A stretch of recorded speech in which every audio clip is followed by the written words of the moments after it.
Magic and Mystery in Tibet by Alexandra David-Neel. Chapter 6, Psychic Sports. This is a continuation of this chapter. The information which I obtained from different sources regarding the peculiar practice of longam may be summarized as follows. The first step before undertaking the training is, as usual, to acquire power by the Angkur, A-N-G-K-U-R, Angkur. One must then, under the guidance of an experienced teacher, drill oneself for several hours in various kinds of breathing exercises. It is only when the disciple has acquired a sufficient degree of proficiency that he is permitted to attempt the racing performance itself. A new Angkur is conferred at this stage, and a mystic formula imparted by the master to the novice. And then there's a footnote here. It says, the formula differs according to the tradition of the mystic school to which the Lama belongs.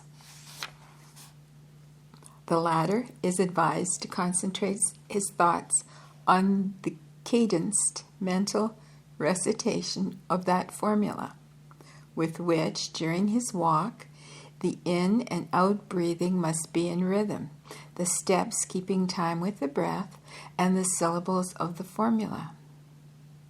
The walker must neither speak nor look from side to side. He must keep his eyes fixed on a single distant object and never allow his attention to be attracted by anything else. When the trance has been reached through normal consciousness, let me start that sentence again. When the trance has been reached, though normal consciousness is for the greater part suppressed, it remains sufficiently alive to keep the man aware of the obstacles in his way and mindful of his direction and goal. Wide desert spaces, flat ground, and especially evening twilight are said to be favorable conditions. Even if one has already made a long tramp during the day, feels tired, the trance is often easily attained at sunset. Fatigue is then no longer felt, and the traveler can continue walking for miles. The first hours of the day are also favorable, but in a lesser degree. Noon and early afternoon, narrow valleys, woodlands, uneven ground are considered unfavorable conditions, and only adepts in lungam are deemed capable of overcoming the adverse influences which emanate from them. These explanations seem to imply that uniformity in the landscape and absence of nearby conspicuous objects are helpful in attaining the trance.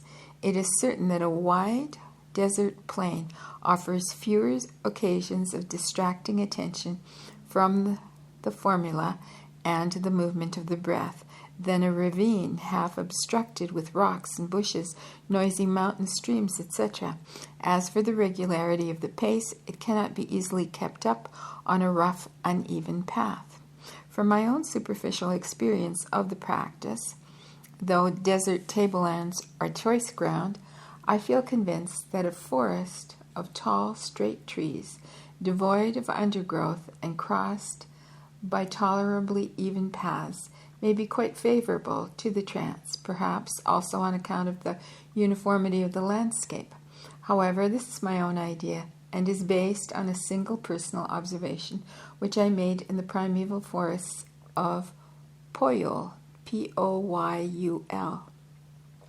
Any clear night is deemed good for the training of beginners, but strong starlight is especially favorable. One is often advised to keep the eyes fixed on a particular star. This appears connected with the hypnotic efforts, and I have been told that among novices who train themselves in that way, some stop walking when their star sinks below the skyline or rises above their head. Others, on the contrary, do not notice its disappearance because by the time that the star has passed out of sight, they have formed a subjective image of it which remains fixed before them. Some initiates in the secret lore also assert that as a result of long years of practice, After he has traveled over a certain distance, the feet of the Longompa no longer touch the ground, and that he glides on the air with an extreme celerity. And then there's a footnote here, and it says, mentions of such accomplishment are repeatedly found in the Padma Bata Thang and in various other books. And I'll just spell this book for you. Padma-Bkah-Thang.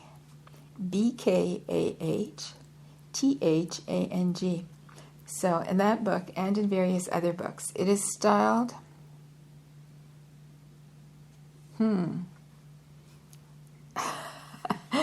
all right, it is styled RKANGMGYOGSNGRUBS, and it's pronounced Kang Gyog Ngo Dub. Success in the swiftness of foot. Sorry if I mangled that, but oh my. All right. Setting aside exaggeration, I am convinced from my limited experiences that I have heard. Now, let me start this paragraph over again. Setting aside exaggeration, I am convinced from my limited experiences and what I have heard from trustworthy lamas that one reaches a condition in which one does not feel the weight of the body. A kind of anesthesia deadens the sensations that would be produced by knocking against the stones or other obstacles on the way, and one walks for hours at an unaccustomed speed, enjoying the kind of light, agreeable dizziness well known to motorists at high speed. Tibetans distinguish between the regular, prolonged tramps accomplished by the Longompas and those of the Pawas, possessed mediums, who go into trances involuntarily and walk with no definite goal in view. And Pawas is spelled P-A-W-O-S. So Pawas are possessed mediums who go into trance involuntarily and walk with no definite goal in view. Interesting.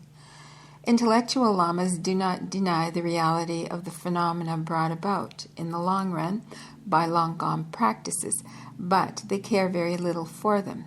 Their attitude reminds us of that ascribed to the Buddha in an old story. It is said that the Buddha was once journeying with some of his disciples and met an emaciated yogin, all alone in a hut in the middle of a forest. The master stopped and inquired how long the man had been living there and practicing austerities. 25 years, answered the yogin. And what power have you acquired by such long and arduous exertion? Asked the Buddha. I am able to cross a river by walking on the water, proudly replied the anchorite. My poor fellow, said the Buddha with commiseration, have you really wasted so many years for such a trifling result? Why, the ferryman will take you to the opposite bank for a small coin.